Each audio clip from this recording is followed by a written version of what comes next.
Let's go ahead and take a look now at creating ASP.NET applications that use the Ajax extensions libraries. Now, if you're going to be working in Visual Studio 2005, you will have had to install the ASP.NET Ajax 1.0 extensions supplemental library. And there are also some Visual Studio 2005 templates you can install.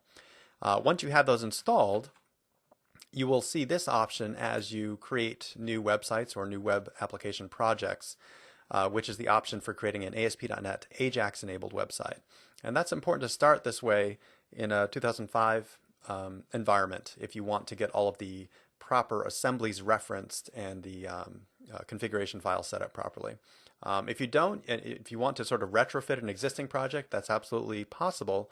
What I'd recommend is generating one of these sites and then just sort of copying the configuration file sections out that are relevant for the Ajax extensions.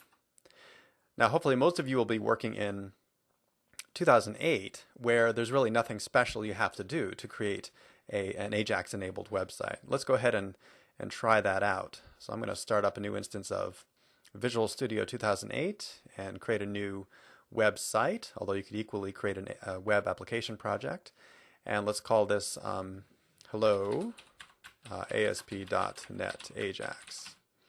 So notice I'm just choosing the default ASP.NET website. There's nothing special you need to select to get an Ajax-enabled website. Now, one thing they will do, or Visual Studio will do, when you generate a new project in 2008, is it will manually inject the configuration sections necessary to reference the system.web.extensions assembly. So that assembly is not referenced by default if you just put a vanilla ASP.NET website on your machine. You need to explicitly go in and include a reference to it in your configuration file, even though it is deployed in the global assembly cache. So you'll see when you generate a new project, again, this is the default for new projects, is you'll see references to the system.web.extensions assembly here, and that's what's going to bring in the ASP.NET Ajax extensions library.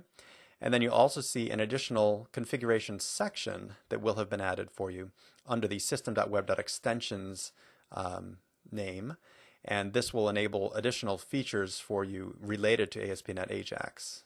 For example, if we come in here, we could add a system.web.extensions configuration element, and under the scripting element, you can add configuration for, say, the profile service, and set the enable to true, etc. We'll take a look at those features later.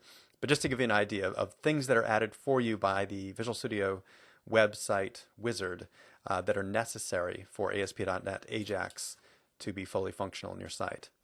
Now, once those references are in place, you can just start using the Ajax extensions features. And before you use any of the features in ASP.NET Ajax, you're going to need to include an instance of the script manager on your page. So typically you put one of these up near the top of your page within the server-side form element, and this will manage all of these script inclusions. It will implicitly bring in some ASP.NET Ajax scripts for you, and it will enable features, both server-side and client-side features, including things like the update panel and other server-side controls, as we'll see later. But if you are having any troubles accessing or using ASP.NET Ajax on a given page, make sure you verify that page has an instance of the script manager defined on it.